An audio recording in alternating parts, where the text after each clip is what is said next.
women have the programming to raise babies and be the stay-at-home housewife that cooks and cleans for her family. So we're changing not just our mindset from when we were born, but we're changing generational programming that we carry with us here today.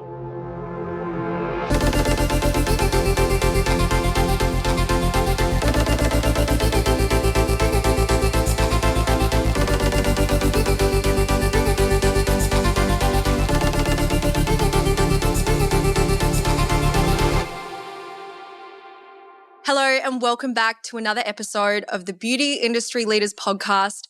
I'm your host, Sammy Kennedy. From courtroom to consciousness, today's guest made one hell of a pivot.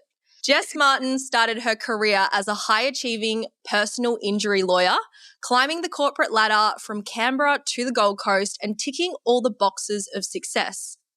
On paper, she was successful. Good grades, corporate role, steady promotions. But after years of chasing promotions and trading time for money, she realized something was missing.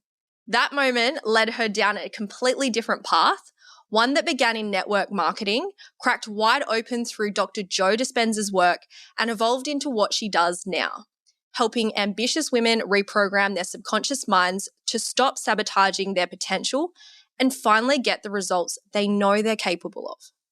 Through her work in the Academy, Jess now specializes in subconscious rewiring and helping women feel safe enough to step into success, visibility, and their financial abundance without burning themselves out trying to prove their worth. In this episode, we unpack why journaling, affirmations, and manifesting might not be working for you, how subconscious safety controls your business results, yes, even when you're doing all the right things, the burnout loop and why success feels unsafe to many women, and how to actually rewire your identity so your subconscious and conscious mind are finally on the same team. If you've ever felt like you're doing everything right but still not getting the results you want, this episode is about to unlock why. So let's get into it. Jess, welcome to the podcast. How are you doing today? Yay, thank you so much for having me. What an intro. When everyone, sorry, my throat's gone now. When someone intros me, I feel like we need to be walking out on stage, like with all this music. I know, all the like fist bumping, like, woo! Literally, like, where's my crowd? I wanted to start this episode by asking you, if someone stumbled across your profile today, they'd obviously see the brand, the business, the success, but let's go deeper. Who is Jess Martin when no one's watching? Ooh, I feel like I have so many different personalities. I'm a Gemini, which explains a lot, but you see the version of me that's in the blazer and she's sitting at her desk and she's making money. But behind the scenes, I love having a glass of red wine and watching the sunset. I love spending time with family. I'm very family orientated, obsessed with the beach. So you'll find me barefoot in my linen down at the beach. I love going to the gym. I feel like I have so many different personalities. But yeah, behind the scenes, I love a very slow, spacious life and just soaking up all of the moments and just enjoying life and just, being super present as much as possible. Wow. I can relate to those things, except I don't think I slow down enough. Like I'm Gemini. I feel like I connected on all the things that you're saying. Like, did you find that before you slowed down because you're Gemini and you have all these different interests and these different sides that you were just constantly burning yourself out? I definitely had an addiction to struggle for sure. I used to view slowing down as lazy. I grew up in a household where if you had a day on the couch just to watch movies, you were being lazy and that just was not allowed. So yeah, it's taken a lot of practice to be this person who can just surrender and slow down without carrying shame and guilt that is lazy and unproductive. It's been a journey. Okay, I feel like while we do this episode, I'm going to be like the unhinged side, and then you're going to be the calm and like connected side. So it'll be a good contrast of like the before versus the after transformation as we dive into these questions. I love that. So let's segue into, okay, why do we self-sabotage? Like, what even is self-sabotage? What does it look like in business and in life? So self-sabotaging can look like many different things. It could be lack of action, procrastinating, manifesting sickness, physical ailments, a car accident on your way to something that was going to better yourself. There are so many different ways self-sabotage can manifest in the physical form, but what it actually is and why it is happening is, in a nutshell, you are about to be someone you've never been before, do something you've never done before. You're ultimately stepping into unfamiliar territory according to your subconscious mind. So the subconscious mind's primary role is to protect and preserve you. And the best way it can do that is to keep you in the exact same life you've always lived, as the exact same person you've always been. Even if there is an element of struggle and chaos in there, if it's familiar, it deems it as safe. So the moment you start to push that edge and you get uncomfortable, the subconscious mind's like, hold on a second, you're about to do something that's unfamiliar. It deems it as a threat. So it will trigger these self-sabotaging behaviors so that you don't take the action, so that you don't create the change, so that you can stay in that comfortable bubble. So subconscious self-sabotage is a subconscious protection mechanism. So like my conscious mind might be saying, I want to make more money. I want more clients. I want a thriving team. But then my subconscious mind is going, no, there's no safety in that. You have to put yourself out there. You'll get rejected. And so you just kind of want the thing, but then you don't take the action to get the thing. Is that what I'm kind of unpacking here? Yeah. Consciously, you know what is required in order to make more money and grow the business. But if there is a negative association to that money, or if the subconscious has deemed having more money and having more clients as unsafe, it will trigger the self-sabotaging behaviors. And I mean, they could look like so many different things, as I've mentioned, but a common one is knowing that if you get up earlier in the morning, you'll be able to meditate and go to the gym and you'll have this slow morning and it'll be spaciousness. But if what's more familiar for you is snoozing the alarm to the point that now you're so rushed and your morning is so chaotic, you will just keep sleeping through that alarm and you'll push out the gym and you won't do the things you know will make you feel better, so that you stay in this chaotic lifestyle because that's what's so familiar for you. Got it. So, Jess, why do so many ambitious women who are these high achievers and performers, they're doing all the right things and they should be thriving, but majority of the time they're actually feeling stuck, burnt out, or disconnected from their success? You don't get what you do, you get who you are. So a lot of these ambitious women consciously want more money, consciously want more success, consciously want more clients, but their subconscious mind wants something different. And you will always get what your subconscious wants. And whatever that is whatever's been more familiar for you in the past. So this is where we see so many ambitious women get stuck and frustrated because they're doing all of the right things.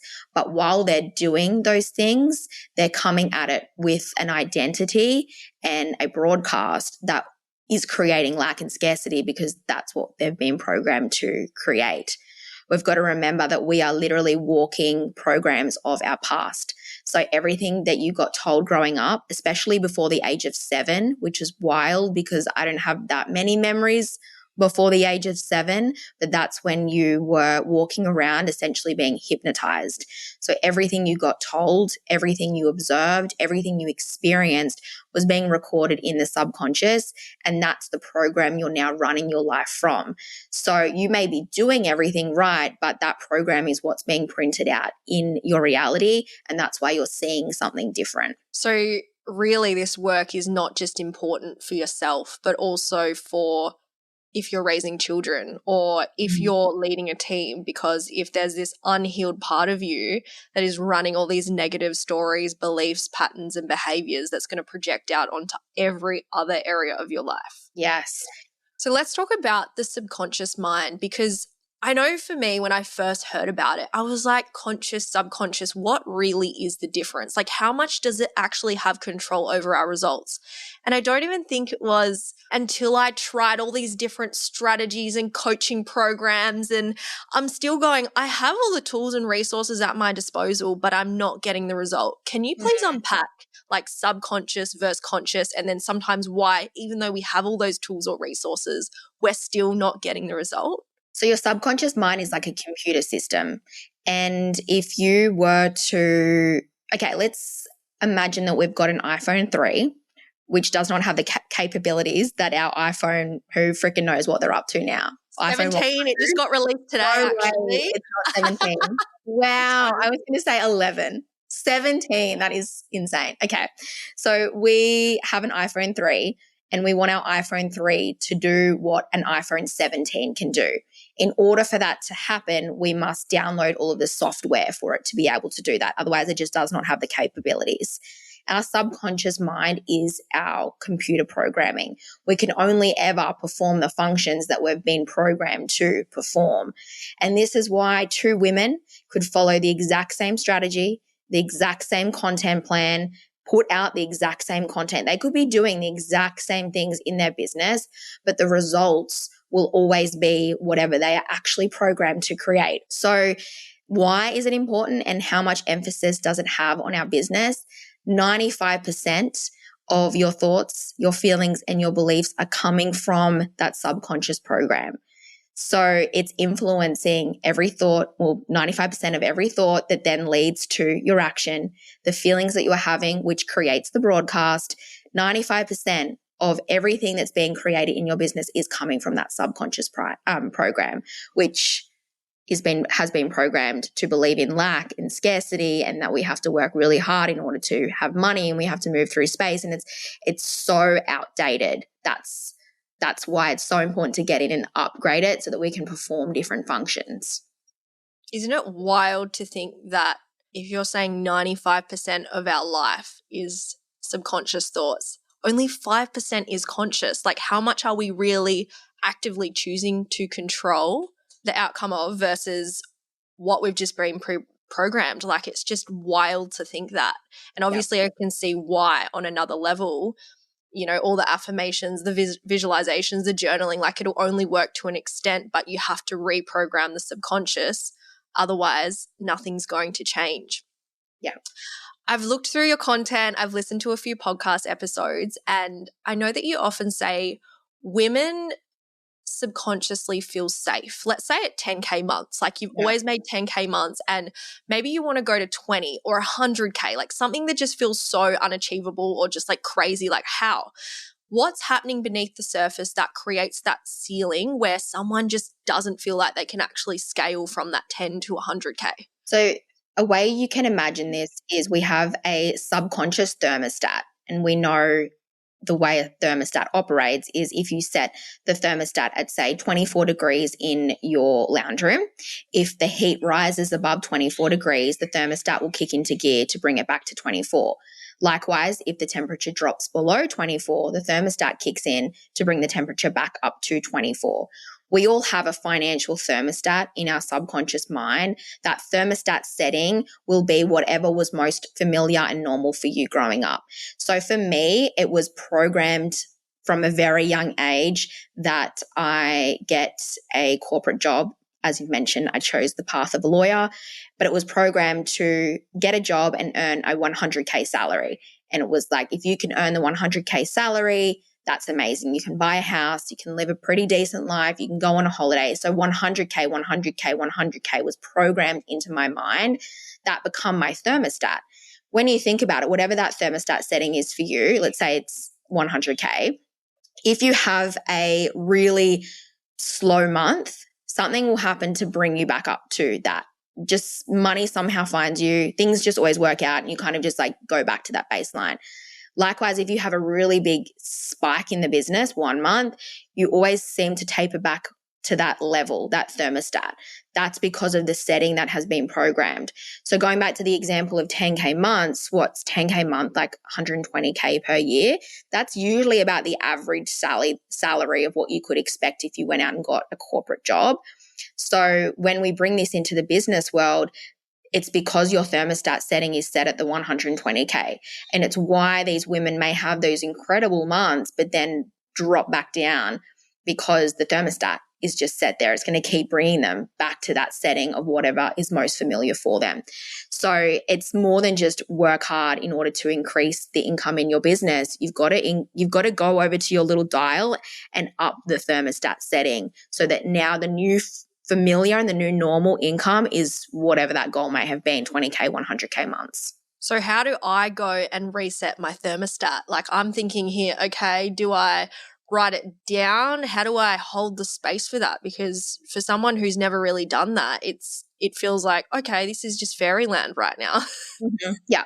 And the reason you think that way is because it is fairyland. You've never actually done it before. So your brain doesn't have any evidence that it can be done. And if we look at family members, generations prior to you, in my instance, no one has ever earned 100K months in an online business within the coaching space. Like it's never been done before. So not only does my brain not have the evidence within my life, but if I look around, no one in my close network has ever done that.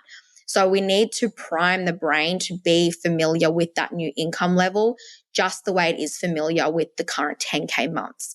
So there are so many different ways we can do this. One of them could be to write it all over your house just to get you thinking about the possibility of that new income level. But we need to go deeper. And we can do a thing called mental rehearsal. So your brain doesn't actually know the difference between a visualization and a real life experience, as long as while in that visualization, you are experiencing a cocktail of emotions as if it's actually true. So there have been so many studies that have actually been undertaken to prove that mental rehearsal has just as much power to change us as actually going out and performing something. So one study in particular took 3 groups of people and got them to learn a tone on the piano. One group physically showed up and practiced the piano physically every single day. The second group simply just sat and mentally rehearsed themselves at a computer practicing the tone or the song. And the third group did nothing at all. When they brought the 3 groups back at the end of this experiment, the group that physically practiced the piano and the group that just simply mentally rehearsed it had quite similar results. Of course, the one that did nothing, they were out of there. They're gone. You're out of the race. Sorry. But what we can do therefore is actually use mental rehearsal to drop into a reality where you're already making, say, 100K months. So what would that look like? What would your day look like? And drop into this theme and actually practice being a 100K per month business owner. And again, when you're doing this, your brain doesn't know that you're just sitting in your random office visualizing this. It actually thinks that's who you are. Every single time you do this, you are shifting your brain and creating new neural pathways in the brain. Eventually, your brain will be different. You'll have the brain of a 100K per month entrepreneur instead of the 10K per month entrepreneur. Once your brain has shifted, your thoughts change, your feelings change, your behavior changes, and your reality changes. Now our thermostat setting has been increased and it can stay there because your brain is familiar with that income. It can normalize it. Wow, this is so interesting. And I love how much depth and also how easy it is to understand the concepts because of your analogies. Like I'm just looking back at the last 12 months, and for anyone who's followed along with my journey, they know that I literally went through a period of time with my family where we were almost going bankrupt because we were going through this bowling alley build and everything just blew out and timelines and everything. I documented the last 12 years of trading income, and like we were doing maybe 10K months average, and then the better months maybe like 30, the max was 40K months. And for me, I was just like, oh my gosh, how are we going to get through this? And then I just remember there was like the first proper month of us operating, it was 170K month. And for me, I've noticed with like some situations, I'm trying to sit in and change my identity, and it's almost like my brain wants to fight it. Like it's like looking for the proof first that I have to hit that number and then I can create the safety. Mm-hmm. So I love the whole idea of if you can actually create the safety first, you'll open up new ideas, new ways to make the money to actually feel like it's achievable. And when you sink into that feeling as well, it's just a matter of when it's going to happen.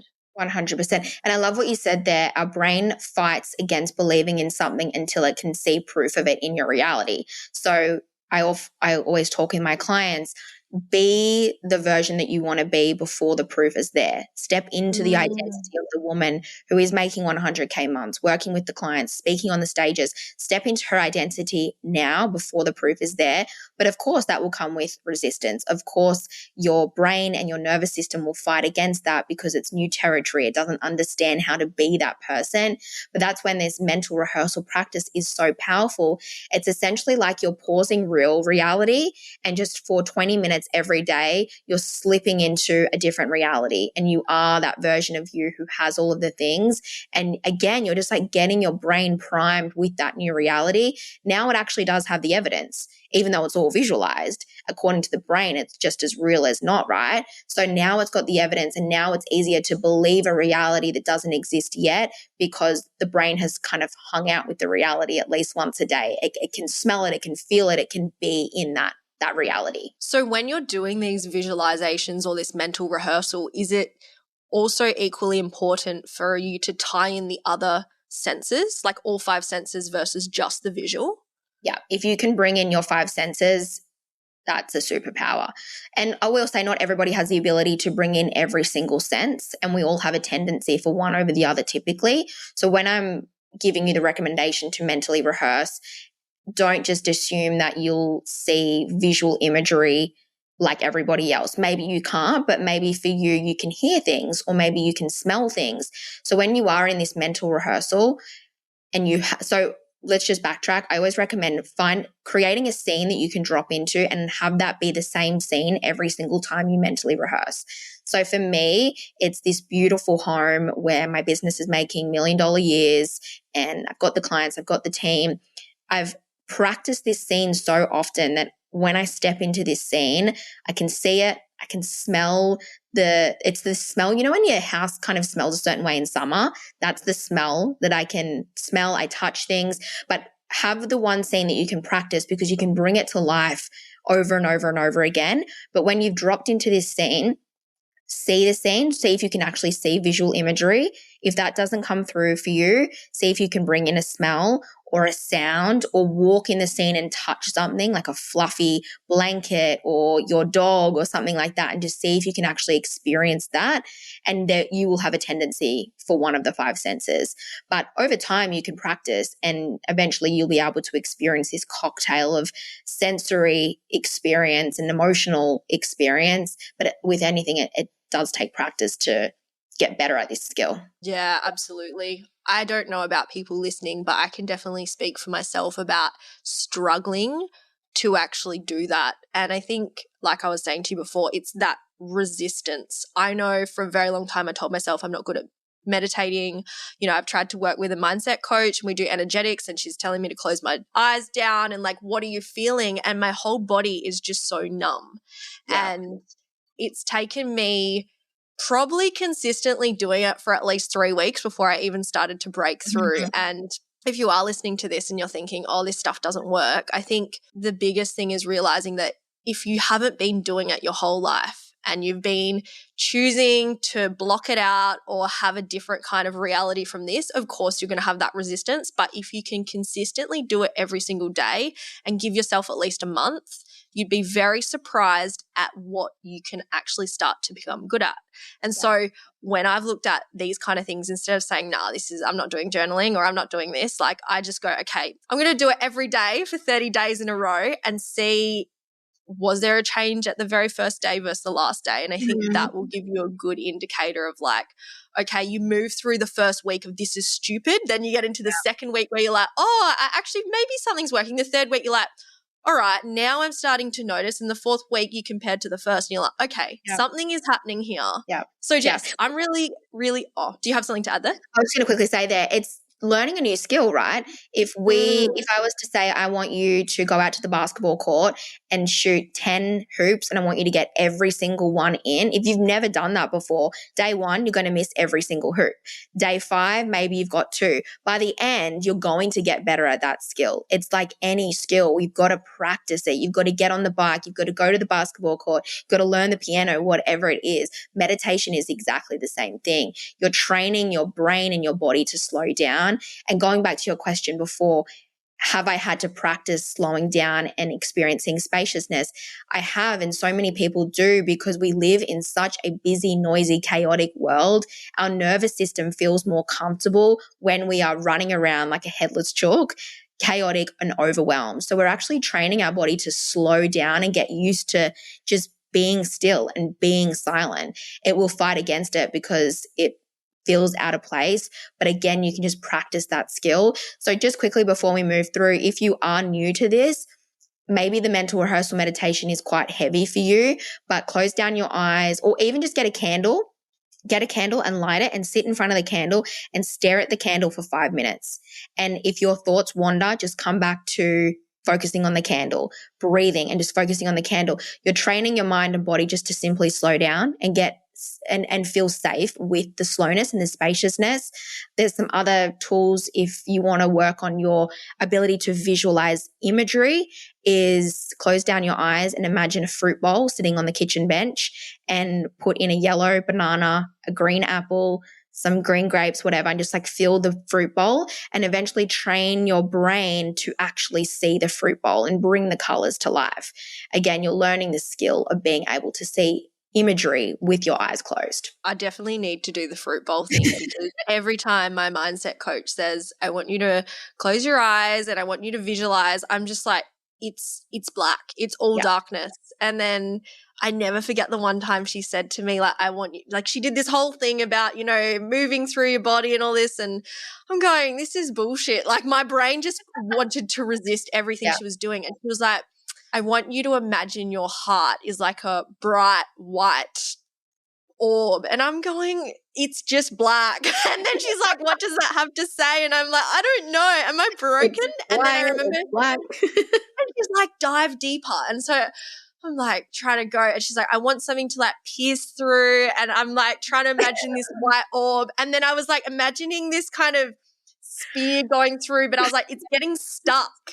And she's like, Sammy, do you know what this is saying about you? And she's like, you're so closed off, you're so resistant. And like, even coming into doing this podcast episode, I was like, I know my audience will probably benefit from it, but like, this is more for me because I think as a high achiever and someone who has probably come from a lot of trauma, but just emotionally closed herself off to just keep pushing through, I wanted this episode to come out because so many people need to actually understand why we do this and how we can change it. Because for me, I can definitely say it hasn't been productive.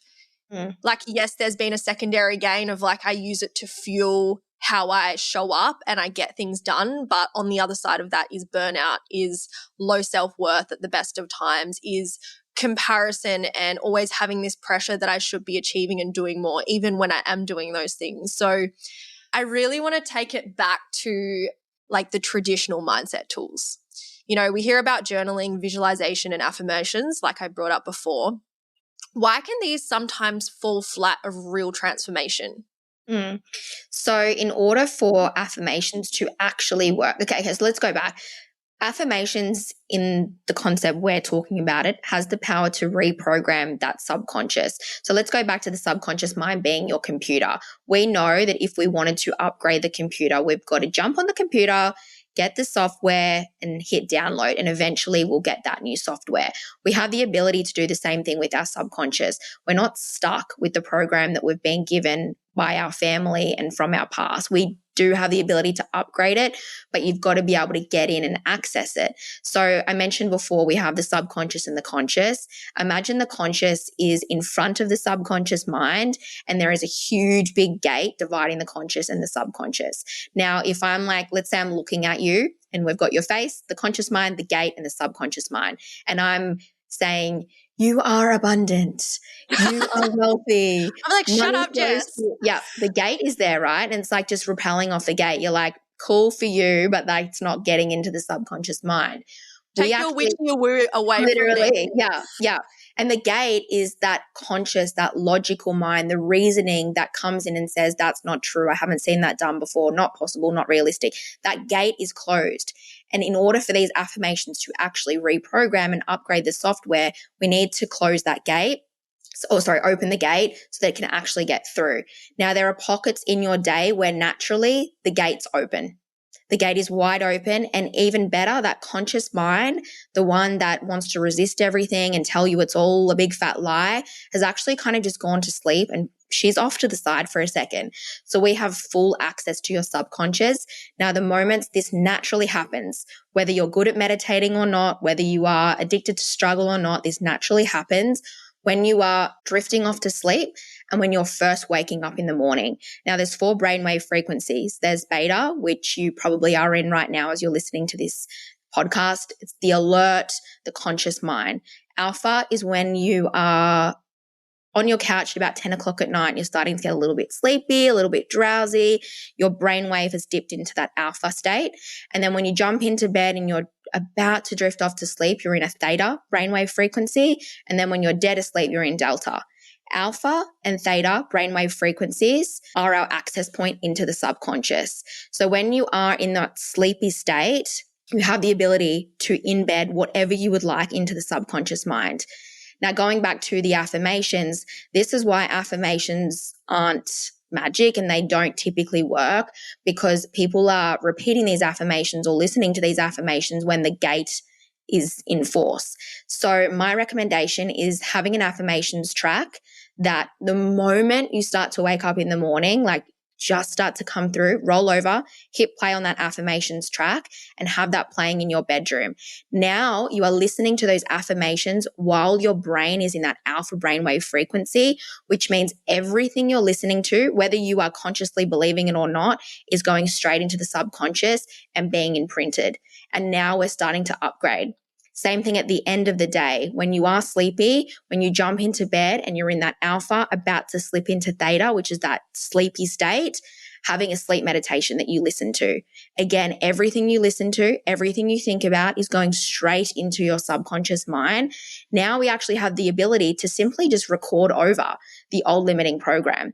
There's no one coming in trying to resist it. There's no conscious thought saying that's not true. We can just start to reprogram the subconscious mind.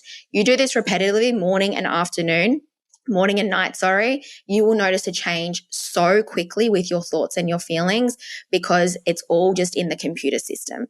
And we know a computer doesn't have the ability. If we jumped on the computer and said, we're going to upgrade the software, the computer doesn't have the ability to say, not today, or I don't want that software, or I don't want to do this. That's exactly what's happening with the subconscious. We're just telling it what we want it to do and it will receive it. It will take it all in as truth. So yes, affirmations are powerful, but when done in those pockets of your day so that the affirmations are actually going into the subconscious and being absorbed by it and not just repelled from that gate. Wow, I can definitely attest to that working. I started listening to Joe Dispenza as soon as I wake up, just 15 minutes, and I found I would notice going into my day, I could maintain that positive state for a longer period of time versus if I were to pause at like 11 a.m. and do a meditation, then I would get more distracted. So that early stage, definitely. And it was really interesting how you spoke about the different waves, because it made me think as soon as I'm worried about something before I go to bed, like let's say I'm flying to Vietnam again. The night before, I used to get it when I used to go to music festivals and when I was a bit younger, I'd always imagine not going or missing the flight or doing the thing. And all my dreams, I would just vividly dream about the thing that I was worried about. And so being able to flip that switch and do the meditation, it's going to control, have a better quality of sleep, have a better mental response to everything that's going on in your life. Like I think we need to kind of, when we get into those meditation practices, take off the pressure that you have to be good at meditating and that your brain has to have nothing in it, because the guided, I find that helps me so much, because I'm like, oh, I don't have to think, I can just listen and then try focus on that. Yeah, 100%. Just listen to a track and it will be absorbed if done at those pockets of your day.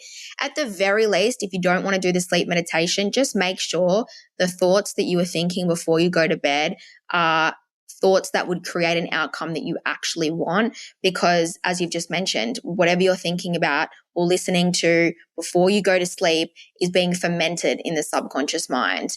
And it's just saturating it in more of those thoughts. Yeah, loving it. So what are most people missing when it comes to the actual mindset work side of things? They're just not doing it enough. They're prioritizing strategy. They're prioritizing posting on social media. They're prioritizing getting on the podcast episodes. And I'm not saying that's not important. Of course, you've got to take aligned action and strategy does have a place. But I think not enough women in business are working on themselves. They're working on the business. But your business results will always just be a reflection to the person that you are. Again, like I mentioned at the start of this episode, you don't get what you do, you get who you are.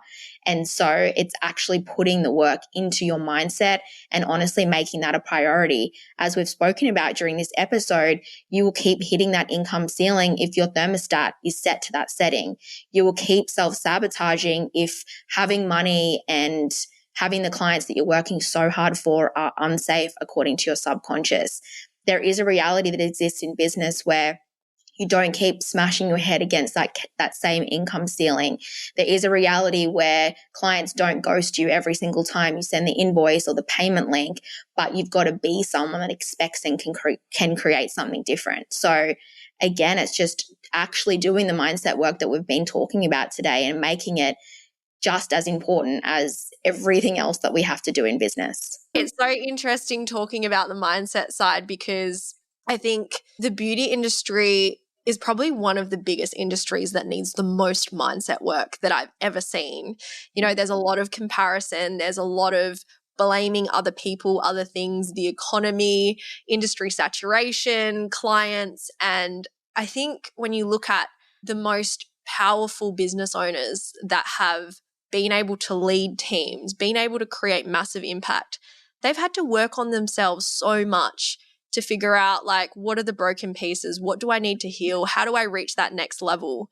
And I never forget going into this business retreat one time, and in the middle, there was like a table of 7-figure business owners. And then all the other tables were like, I think 10 to 30K months. And then there was under 10K months. So you were kind of like sitting with the group you're associated with. And they asked, out of everyone sitting at the table here, like, who is either seeing a therapist or a mindset coach?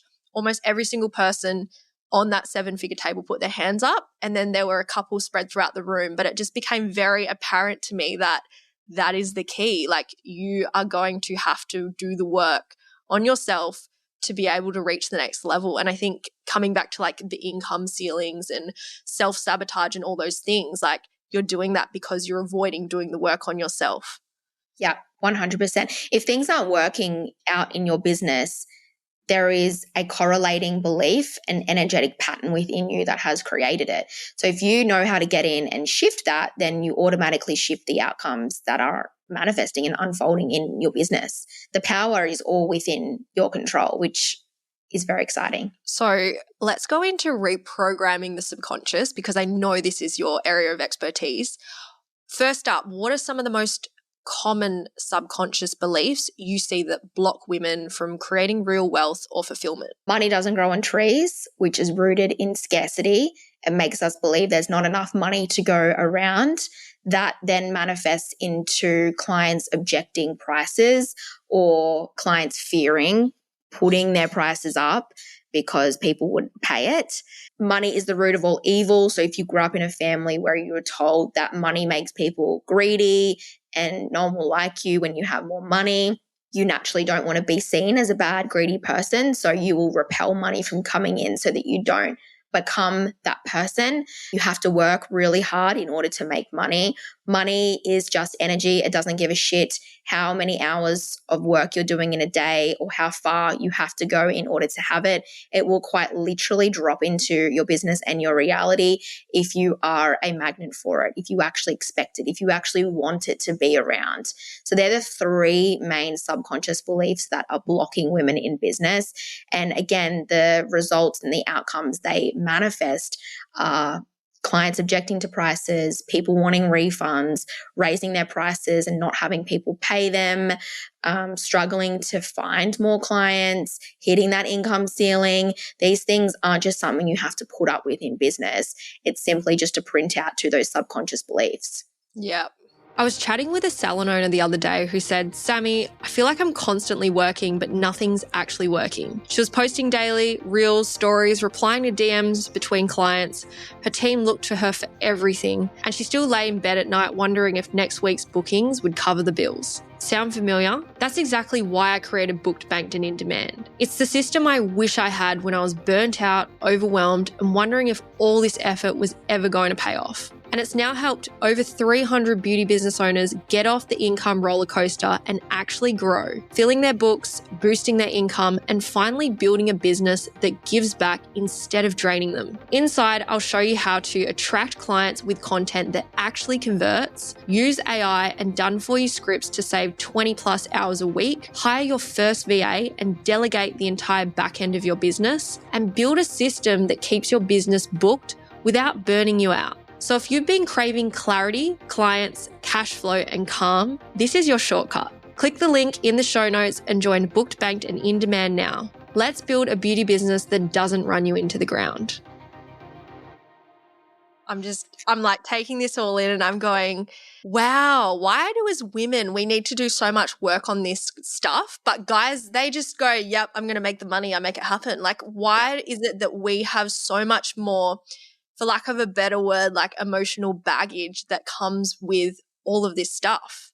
Is it because we weren't given access to it? Is it because we weren't shown how to do it? Is it because society has programmed us this way? Like, what are your thoughts on it? Because generational programming is women raise babies and stay home and cook and clean. We are the first generation really to be making money and having successful businesses. We are definitely the first generation making money online and having the ability to reach the clientele and the audience that we do have access to. So yeah, it is true that women likely have to do more of this work because men have the programming to make money and be the breadwinner.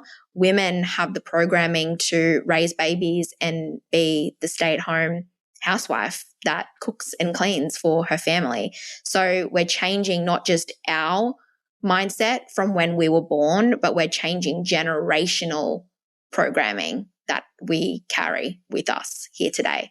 They say you carry 13 years. Yeah. They say you carry 13 years of generational programming. So you think about what women were up to 13 generations years or 13 generations? 13 generations.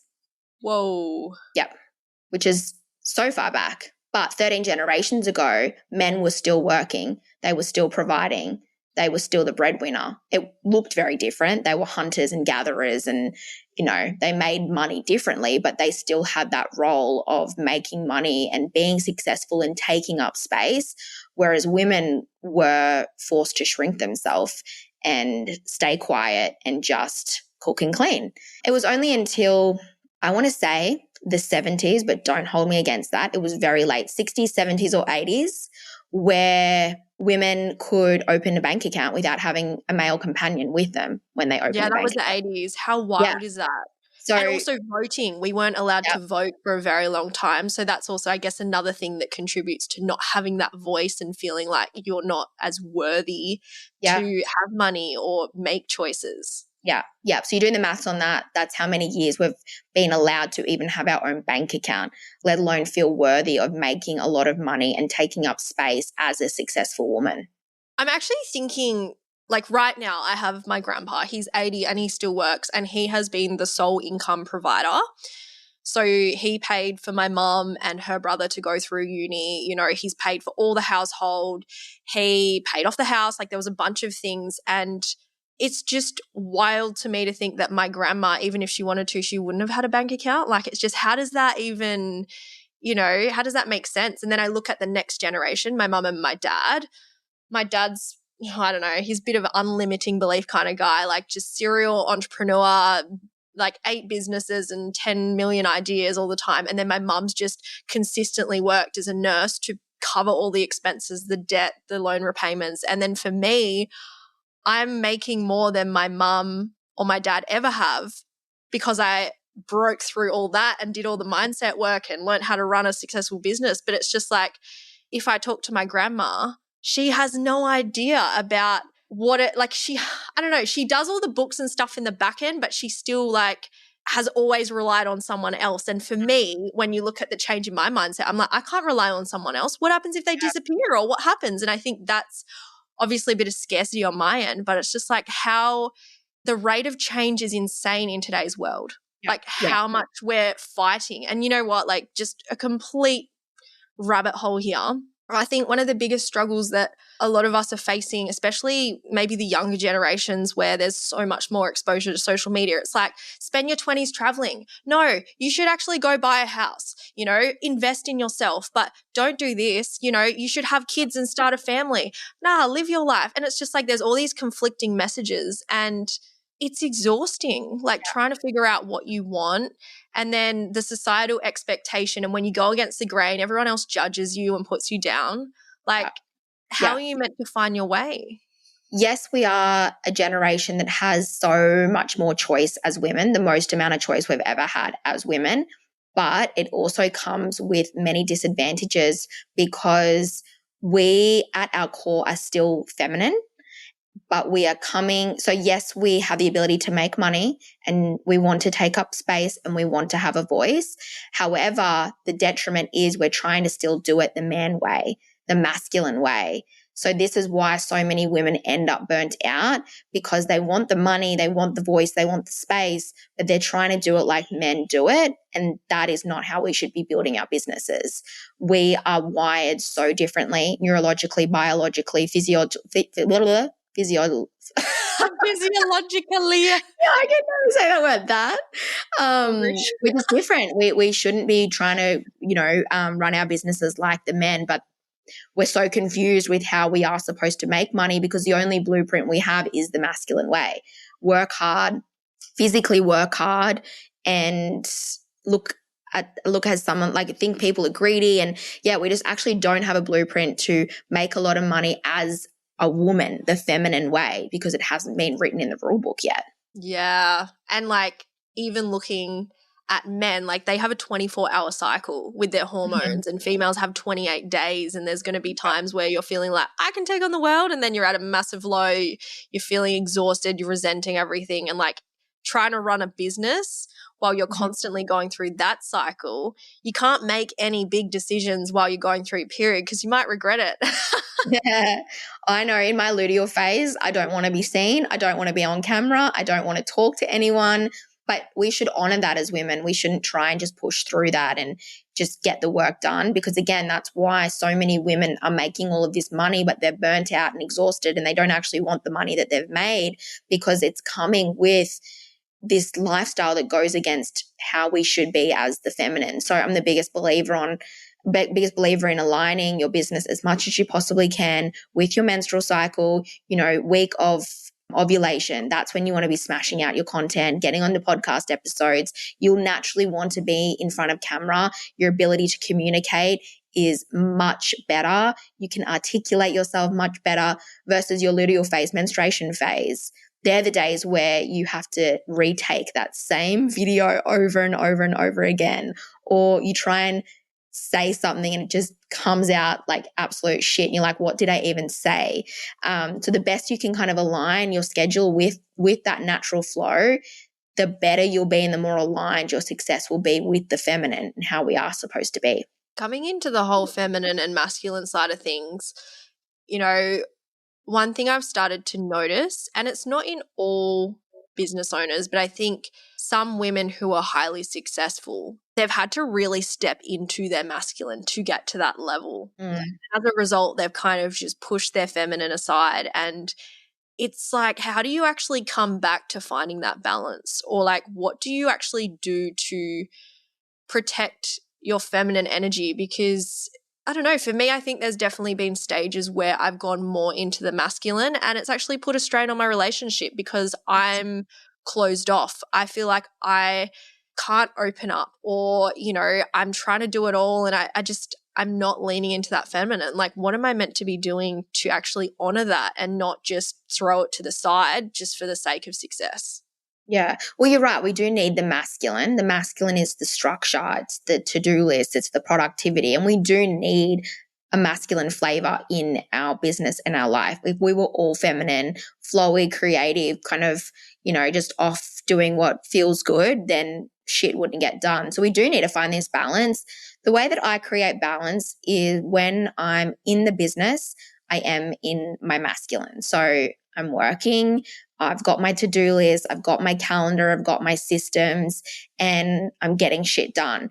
But at night, I will always put my laptop away, get off my phone, run a nice warm bath, or have a candle in the house, or put my nice satin pajamas on. Creating this softness at the end of the day kind of brings us back down from this peak that we created throughout the day when we were so on and in that masculine. So having these little rituals that you can do that brings in more softness and slowness to go alongside the masculine is the best way that you can create this balance. As I've mentioned before, really understanding your menstrual cycle and working your business as much as you can in with your hormonal cycle, and giving yourself the space. If you do have 3 days in your cycle where all you want to do is just be by yourself, walk along the beach, watch Netflix, give yourself that space. Trust that you are allowed to have this. It's not going to set you back in the business. And in fact, it's your charging point so that when you are back on, you're really back on. You've given yourself that space. And just little touches as well. So when you are in your masculine throughout the day in your office, having a candle burning or having some nice music playing, doing something within your workspace to make it feel feminine. Just these little touches are really good for the nervous system because it's that calmness and that softness that we can create while we're in that masculine structure. Definitely going to try and implement more of that into my life. I'm like sitting here going, I'm so sorry if you're listening to this episode. This is actually Sammy's therapy session. So I hope you're enjoying. You know, it's been a big year and, you know, sometimes I need to do things for me. This is me doing something for me. I love this. Oh, I can't even. So Jess, if I'm ready to start rewiring my subconscious mind, what's the first step that I need to take today? Listen to a sleep meditation. 100%. The most powerful practice you will ever incorporate, and it's the easiest one you can possibly do. You're literally going to sleep. You're not doing anything else. So get Where's yourself the best one to listen to? Because I've gone on YouTube and I'm not even joking. Sometimes yeah, the ad comes up and then I'm like I'm in this meditative state, and then I'm like, oh my gosh, do not sell me a property right now. I am not ready. Like, and they're so loud. I'm like, can you not? Oh, YouTube shouldn't be allowed to put ads in meditations. But anyways, that's another thing. I guess we should be paying for premium. Snobs not paying for premium, obviously. Do you have a sleep meditation that you've done? Like, I might going to link it in the show notes for anyone who needs this as much as I do. I've got a sleep meditation and I will send it to you. There is no ads. There is no properties being sold midway through. But honestly, the sleep meditation will be the most powerful thing you can do. Get some AirPods, chuck them in your ears, and go to sleep listening to this. It's been designed in a way where you will visualize briefly before you go to sleep a goal that you want to manifest, that scene that we spoke about. It will get you to do this nice energetic cleanse, and then you just drift off to sleep listening to the sound of my voice, knowing that every single word that I say has been specifically chosen so that it lands and gets absorbed by the subconscious, because that's another thing. The way you communicate to the subconscious is important. There's specific language that you should use. It doesn't understand a negative statement. So if I was to say, don't think of a purple elephant, don't think of a purple elephant, don't think of a purple elephant, you immediately think of a purple elephant. So we need to make sure that we are framing those affirmations and suggestions in a way where it's actually being programmed to create the positive outcome, not the negative outcome. So that sleep meditation every single night, that in itself is going to start to create change in your life. Okay. Sleep meditation, step 1. Step 2, Yes. I know you actually spoke about identity work, and this is something that I did in NLP a while ago, which I definitely need to revisit. How can we tell when someone's identity hasn't caught up with the goals that they're actually chasing? Take a look around at your life, and if things aren't working, it's because you aren't embodying an identity that will create anything different. So, like I mentioned, you don't get what you do, you get who you are. So, yes, the identity piece is number one. An exercise you can do is imagine that you are already making, let's say your goal is 20K months. You're already making 20K months in your business. You are already working with the clients. The business looks the way that you want it to look. Money is coming in. That 20K month isn't a fluke. It doesn't come out of luck. It happens every single month and you can just expect it. It's predictable. Who is that woman? How does she think? How does she feel? How does she dress? How does she start her day? How does she end her day? What conversations is she having? Who's she hanging out with? Like literally create this woman, and then tomorrow do as many things off that list as you possibly can. So if the 20K version of you gets up in the morning and puts a playlist on and does her hair and makeup and puts on an outfit that just slays, you can do that tomorrow. You don't need to wait for the 20K months in order to start presenting yourself differently if that's what she does. Or if the 20K version of you takes her laptop to a beautiful beachside cafe or has an afternoon wine at a lobby bar while she works, go and do that tomorrow. You don't need to be making 20K months to start doing that. The more you can just start doing these things that she would do, now you are stepping into that identity, and the creation of this identity is no longer tied to seeing a number in your bank account or on your Stripe dashboard. It's now just something that you are because you're choosing to be her now. And yes, of course, there's certain things on that list that she might do that you can't do until you have the actual money. Maybe the 20K version of you drives this beautiful Mercedes and you don't quite have the money for that. But you best believe you can go and book a test drive at Mercedes this weekend and get in the Mercedes and smell the leather and see your own hands around that steering wheel. Take a photo, put that photo on your vision board, not someone else's photo. Now you're getting in the frequency of those things. This is where you get to collapse time, because it's now no longer a picture on your vision board or something that's in the future. It's something you're smelling, you're touching, you're experiencing firsthand. And again, the impact that has on how quickly things drop in is massive. Really valuable advice, strategies, insights. I'm loving all of this. Thank you. You can see your brain like ticking over. I know. You know what? It's actually so interesting because usually I have 50 million things to say, and sometimes I'm like, oh, should I be talking about my own experiences this much on the podcast and this and that? And then I realize there's so many people out there who are scared to put themselves out there or that are struggling with this and they don't know how. And it makes me realize that with running a business, how many times have I met people or have I been that person or like seen it where it's like, I want the business, but they don't upgrade the identity to get there. It's all about, I want to be making this much money. I want a big fancy fit out, all this stuff, I want to be able to go on holidays and do all these things. And it's like, there's kind of a vision there, but it's not specific enough. And there's no action steps to get there. But then also you're still playing at that same level where it's like you're a startup. You're not thinking like a CEO. Yeah. And like that identity shift of like startup, employee, service provider versus like CEO, leading a team, driving the vision, having the strategy, like the way you think is so different. The way you show up is so different. The results you get are so different. So I can see that identity is so important because if you view yourself as a small business owner versus you view yourself as a CEO of a company, like the way you show up, the way you talk to people, the way that you engage with your clients and your staff is going to be so different. So I think identity, like getting really clear on who you are and what you want, that is so important. And when I talk to my clients, I don't know about your situation, but like most of them bury themselves in doing so much work in their business that they almost avoid who they want to be and what they actually want from it. And they think by doing more that they'll figure that out along the way. But it's almost like they have to do the opposite. They have to Yeah. stop, slow down, have that clarity, and actually ask themselves the questions and sit with it. Yeah, 100%. Just be someone different, because your identity equals your reality. But when you're waiting for your reality to shift before you change your identity, you'll be waiting for the rest of your life.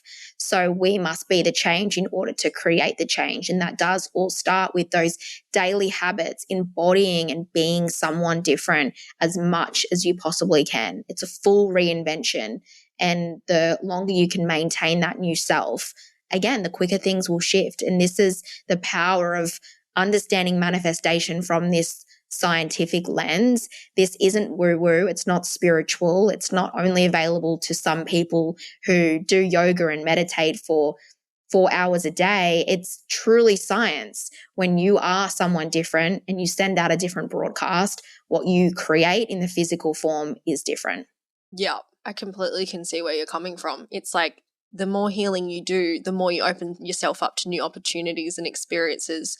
Until you heal those wounds or until you do that work, nothing's going to really change in your life. So burnout is one of those things that so many high-performing women feel more comfortable in that chaos than in the calm. And like, you came from the whole world of being a lawyer. I don't feel like that's a real lifestyle job. Like, can you talk to me more about why women find themselves coming back to these patterns of burnout, even though they hit that low breaking point? They're like, I never want to be here again. I'm sick. I've had to take time off work. You know, maybe they're chronically ill. Like, they're literally pushing their bodies to this point. Like, why does that keep happening? Identify the good that you're gaining from the burnout. So by you struggling, what good are you getting from that? By you always being the sick one, what good are you getting from that? There's something good you're gaining, which is why you're so addicted to being here. Consciously struggling sucks. Consciously being sick is not something we want, but the subconscious is gaining something from it, which is why you keep returning to this state. Along with the fact that it's familiar. If this is all you know, it's your nervous system actually feels most safe the more chaos there is in your life, because it's so familiar. It's what you saw growing up. It's the environment that you were in. It feels like home to your body, the more chaos there is in your life. But the number one question in order to change is you firstly got to establish, what good am I actually gaining? Now, that's a whole other topic, but something that I had to deal with was like you mentioned, I was a lawyer and I thought my path out of law was network marketing, and I poured everything into this network marketing business for about 2 years alongside my career as a lawyer, and it hardly took off. It did not move much at all, despite working very, very, very hard for it. And I asked myself that question. I'm doing everything right, but I'm struggling to make the income. What good am I gaining from this? And my good was, by not growing my business, I was forced to stay in my 9-to-5 job as a lawyer. And there was so much recognition wrapped up in that title. My parents, my family understood being a lawyer. They were so proud. There was so much talk at the family events about Jessica being a lawyer. And so the good that I was gaining was kind of that attention, that recognition. And so I had a subconscious fear that if my business actually took off, I would have to leave that identity behind, which means that my family wouldn't love me anymore. No one would be proud of me. So there's always something good that you're gaining from the situation, even if it is shitty. And it usually is in relation to, as an umbrella way to view it, connection, community, attention, love. You're gaining some element of that by being in the chaos, struggling, and if it's like a physical ailment or a sickness as well. So identifying what good you're gaining, and then either coming to terms with the fact that it's going to change and you've got to do like this grieving of the identity that will have to get left behind in order for you to be someone else. Or you simply just find ways to recreate that good thing in a more positive way. So for me, going back to the example I gave, the good that I was gaining by struggling in my business was this love and recognition I got from my family tied to my career. But I just kind of debunked that and changed my perception of that, and decided that I would also get that recognition and love and them saying how proud they are when I'm an entrepreneur and when I'm making all of this money online. So often is that conscious debunking exercise that we can do to just go, oh yeah, I can actually also get this good and this positive when I'm doing the things that I actually want to do.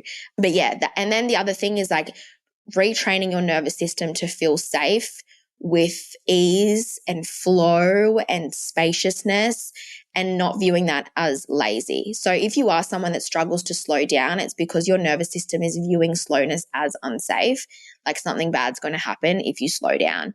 So we need to kind of train your body to feel more safe in the slowness. The easiest way you can do that is, number one, create more spaciousness and slowness in your day. No, you don't have to carve half your day out to go and meditate or go to yoga, but maybe at some point in your day, literally just walk outside, stare at the sun, feel your feet on the grass, and just be there for 10 minutes with no distractions, no music, no phone, nothing, just you in nature for 10 minutes. And while you're doing that, your nervous system will immediately go, this is so stupid. You'll feel weird and uncomfortable. You're like, what am I doing? This is so weird. But stay and simply just breathe. So a nice deep inhale through the nose, holding it at the top, and exhaling it out. You may want to do 4 counts in, hold for 4 counts, and 6 counts out. What this is showing your nervous system, we are safe to slow down. This is okay. You don't need to be frantic and quickly and moving on to the next thing. We can just be. And doing this as many times as possible is great, but you're starting to just train your nervous system, because that's a big thing. It needs to find safety in the slowness and not freak out like something bad's going to happen. Another thing to add to my to-do list. I mean, like, listen, like, usually I'm like, oh, I love that. Oh, that's great. Oh, I see where you said, like, there's great value. Like, my brain's just like, okay, I'll do that one too. You're like, damn, she's calling me out. She's calling me out. Oh, well, leaders go first, right? Like, 100%. Sometimes you got to suck a little bit before you're good at it. So 100%. We're here for it. So let's just tie it back in, because obviously you've spoken a lot about online business, and a lot of people listening here are probably still running a beauty salon. Like, some are stepping into education, they are in that online space, but there's also a lot of people who are just trading time for money, and they are burnt out. You know, staff are calling up, can't come in today. Oh crap. All right, I've got to walk in, step in, and take over these clients. You know, you got to do the social media, the marketing, like all these different things. And a common thing I always hear is like, oh, there's never enough hours in the day. And deep down, I'm like, you need to delegate, you need to find someone to support you, or reassess your business structure. But I want to know from your perspective, like, if you're looking at the way people run beauty salons, clinics, hairdressing salons, like all these different things, how can these women create a business structure that actually supports spaciousness and results? Number one is changing the narrative. So if you are a business owner who does experience a lot of moments in the day where shit hits the fan, maybe staff members do call in sick quite often, forcing you to go into the salon on what was supposed to be your day off, or the electricity suddenly goes out, so now your FPOS machine's not working. If you're seeing these patterns that eventuate into the chaos, it's because somewhere along the line you expected that to happen. So it's likely you woke up in that morning and had some kind of thought, whether consciously or subconsciously, that something's going to go wrong today. Something always goes wrong. What's it going to be today? Let's go see what mess we have to clean up today. If you're setting that in stone, you will go and create that. So one very quick shift you can make is, in the morning, set a new narrative for how the day is going to pan out. Actually expect no hiccups today. Expect staff members to come into work. Expect clients to be on time for their appointments. Expect this smooth sailing day, and that will start to unfold. And catch yourself out the moment you find yourself having those thoughts of, what mess am I going to have to clean up today? Because when you are putting that out there, you will have a mess to clean up. So there's that. But then also there are those moments. So sometimes the reality of business is it's busy. We're in seasons of growth and momentum, and it is going to be busy. I'm not sitting here saying my business doesn't get like that. Like today I've got meeting after meeting after meeting. It happens. But it's up to us to still stay in this state of slowness. So maybe your day is fast, but can you go about the fastness in a way where you feel centered and slow? So your breath is the most powerful tool you have in order to create spaciousness and slowness in your day, even when it's actually physically busy. So like I mentioned, that inhale and that exhale is it's changing your nervous system and the state of your body in that moment. you think, right, if you are out in the woods and a tiger is chasing after you, you're going to sprint for your life. And when you sprint for your life, what's your breath doing? It's short and sharp. It's in your chest.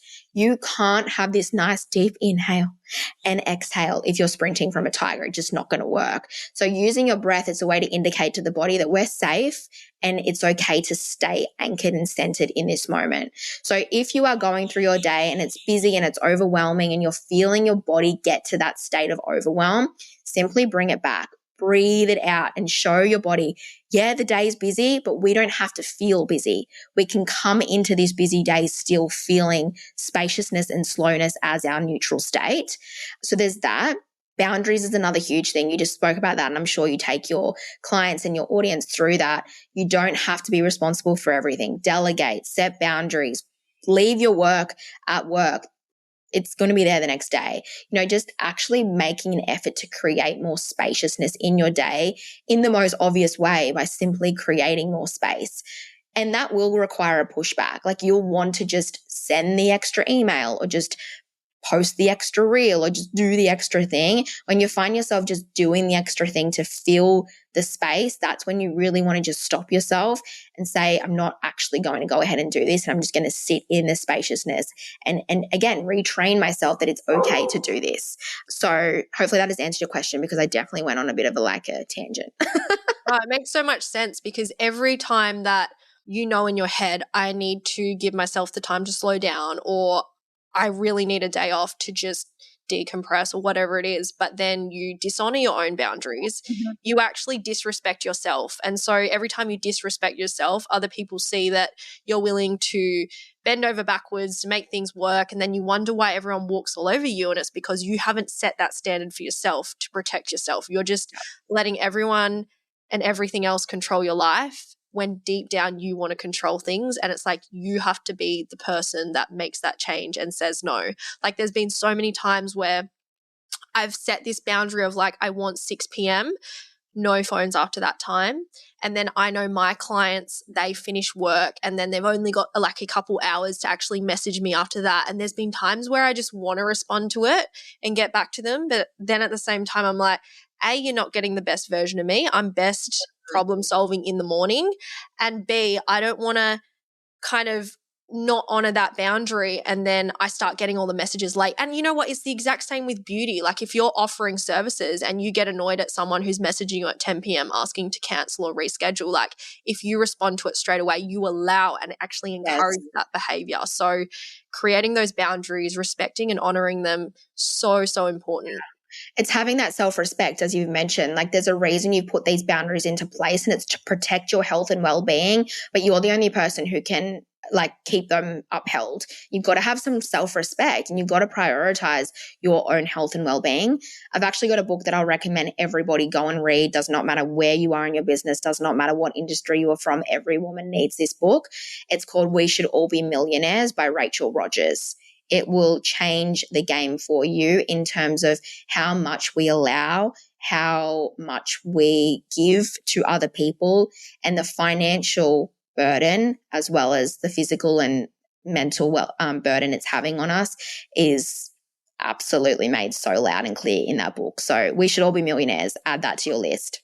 All right, another thing. I'm going to need to get the transcription from this and tick 1, tick 2. So much value. So let's talk about the visibility wound. This is something that I have come up in conversation a lot with clients. I'm like, you really need to be showing your face. If someone's going to be sitting down for 2 hours or an hour with a service, they want to connect with the human. They want to know that you're a cool person, that you share those same values. They're investing money and time into you. They want to know who they're buying from. It was very different 5 to 10 years ago. You could just post before and afters of clients and you could get away with that. Put up one story and you're booked out. It's just a different game now. And when I speak to these women, they usually say, I don't want to be seen. I don't want to show my face. Why does being fully seen online, in business, even in success feel so threatening to women? Well, that's the question you've got to ask yourself. What am I actually afraid of here? If I do show up online and share my voice and take up space, what's that worst case scenario that I fear will unfold? And it's usually a fear of judgment, a fear of being found out, a fear that you'll get something wrong and someone will pick it up. So really just sitting, what's the worst case scenario that I'm afraid of here?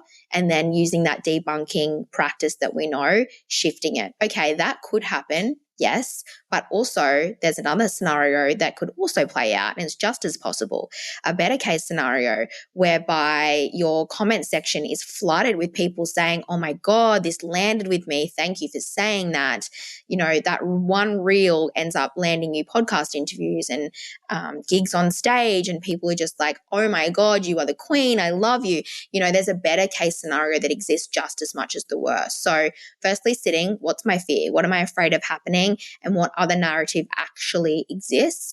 But the reason this visibility wound is so prominent for women is because most women grew up in a household where they were told to be quiet, don't be too loud, don't be too opinionated, people won't like you. Tall poppy syndrome is massive in Australia. If you are taking up too much space and you are talking about your achievements, you are told that you are a show off and that you are too much. You're actually put down for just being proud of yourself. We have so much programming to be quiet, to shrink ourselves, and to not make people uncomfortable with what we have to say and our own opinions. So that's why there's a visibility wound. It's not that there's something particularly wrong with you or that you're broken. It's just how we have been programmed. And this goes back to women as well. We are worse off than men because we've only in the last few years been given a voice, the ability to vote, the ability to open a bank account. This is all so relevant, and this is why we do struggle to fully show up online. My recommendations though, number one, it's choosing the new narrative. So what's the best case scenario you are creating here? By showing up online, what good do you want to happen from doing that? It's also just practicing and getting yourself out there. It's creating the habit of fully being seen and also building your own evidence that nothing bad actually will happen. You know, how often do you actually post something and get all these DMs with people laughing at you or with people judging you or with people calling you out? It doesn't actually happen, right? So when we can actually create the physical evidence, we believe it more so that it actually does exist. We don't have to experience these fears. So just literally getting on the bandwagon and showing your face and sharing your voice and showing yourself that it's unlikely something bad is going to happen in this instance. And then finally, I would also be doing a lot of inner child work and also throat chakra clearing. So again, if you have memories from your childhood where you were told to be quiet anytime you were loud in the household.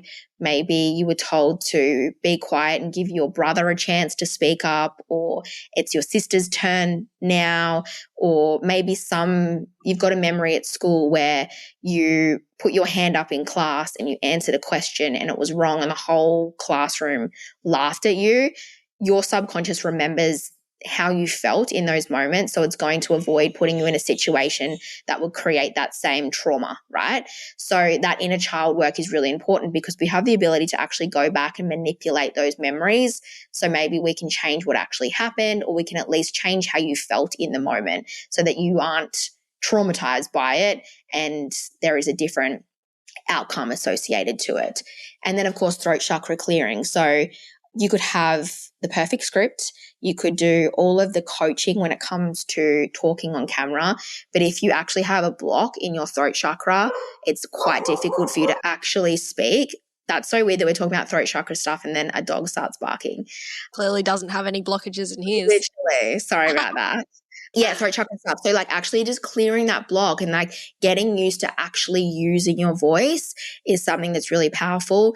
I don't have one of those, but YouTube have a whole bunch if you just want to Google throat chakra clearing, and that will help with that as well. Okay, I love this. And then another thing that I wanted to ask, kind of following on from that, is how does low self-worth subtly show up in pricing, in selling, and even in social media content? Again, there's a fear that by charging your worth, something bad will happen. So with prices, there's usually the fear that if I raise my rates, I won't get clients. or if I do say what I really want to say online, people won't like me. So it's this tendency to want to be liked, to be affordable, to be relatable. And we have this fear that if we raise the rates or if we say something that may trigger people, we'll lose that connection to people. So and it's also coming back to, as you've mentioned, like a self-worth wound where just not being aware enough of how much you actually bring to the table. Most of the time women are undercharging or offering discounts to make it work for clients because they haven't reminded themselves of the value and the work and the quality that they actually bring to the table for these clients. So often just that self-reflection is very powerful in this instance, reminding yourself how good you are at the work that you do, the client experience you offer from the moment they walk into your salon or enroll in one of your education programs.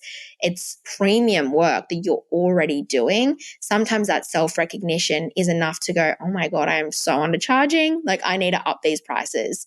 So doing that, but then again, creating the new narrative. It's not actually fact that when you increase your prices, you'll lose clients. And I'm actually releasing an offer on this next week. There's this thing called perceived value effect. And sometimes women in business, their prices are actually too low for premium clients because you think about how we operate as consumers. We immediately assume the higher priced product or service is better quality. So if you are keeping your prices too low to be affordable, you will be drawing in those people who always object to prices, negotiate on your prices, want refunds, and the premium clients who are actually out there right now wanting to pay more for the service you deliver are stepping straight over your business because they've assumed that you don't deliver on the quality that you actually do. So pricing and, sharing your services online really comes back to having confidence in your work and knowing the value that you do bring to the table. Definitely agree with everything you've said. The amount of times that I've had that conversation, like, oh, all my clients will leave me.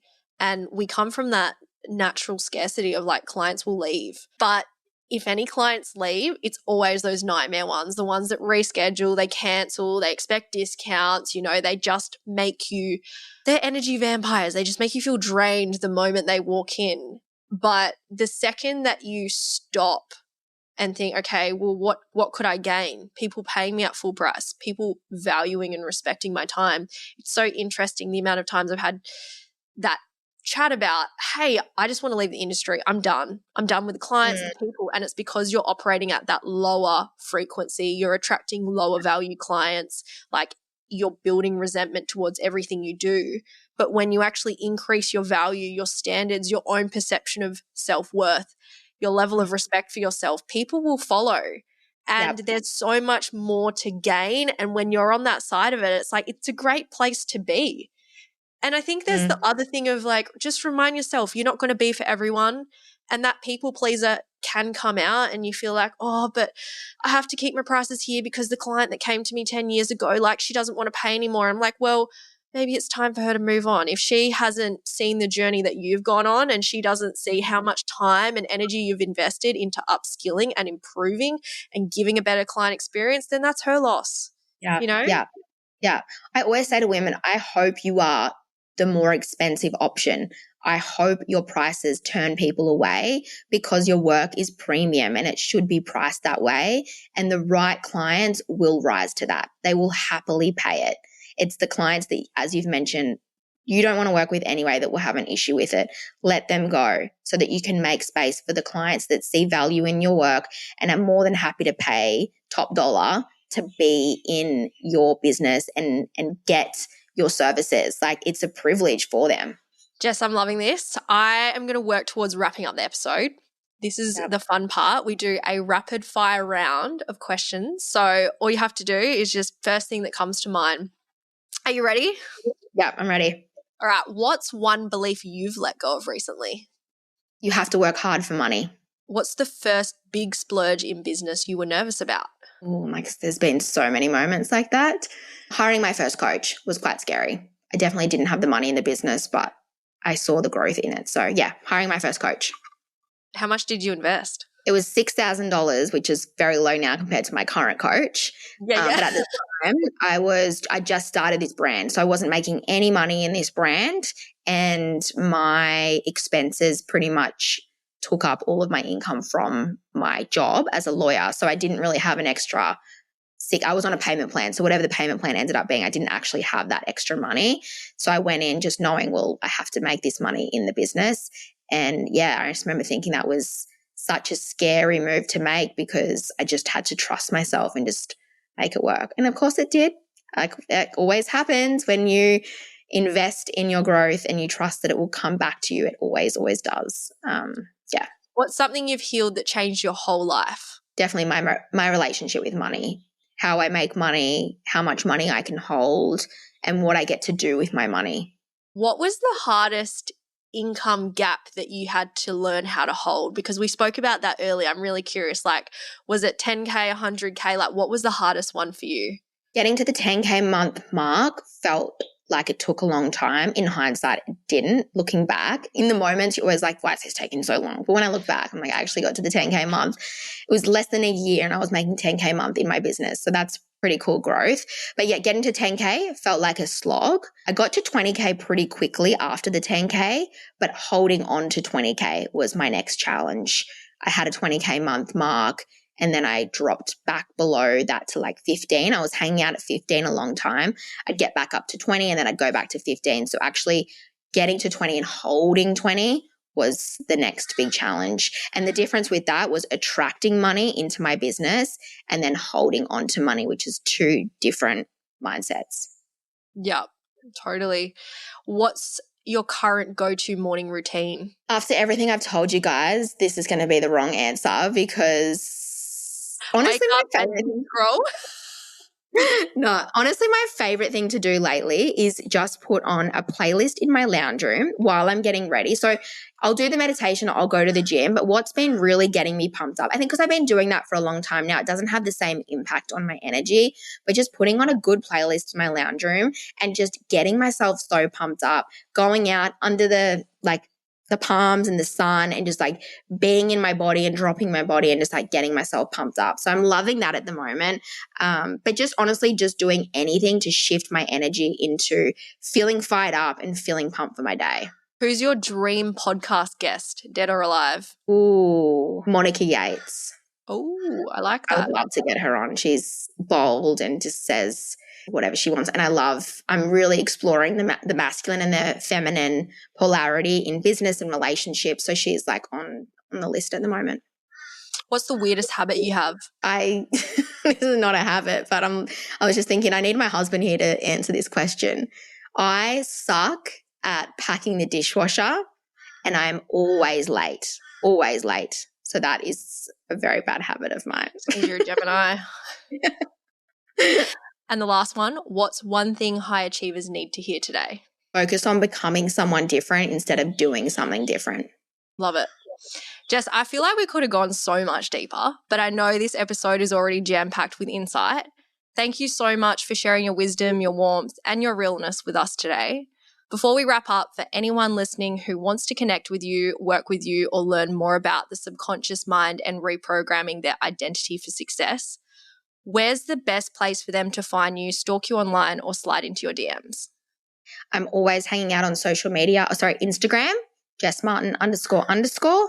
And I also have a podcast called Abundant and Aligned. They are the two best places to plug into my world and keep an eye out on openings. I have a business mastermind. I have a mindset program for women in business. They open up a couple of times per year, but you'll always be kept up to date if you stay plugged into the podcast and Instagram.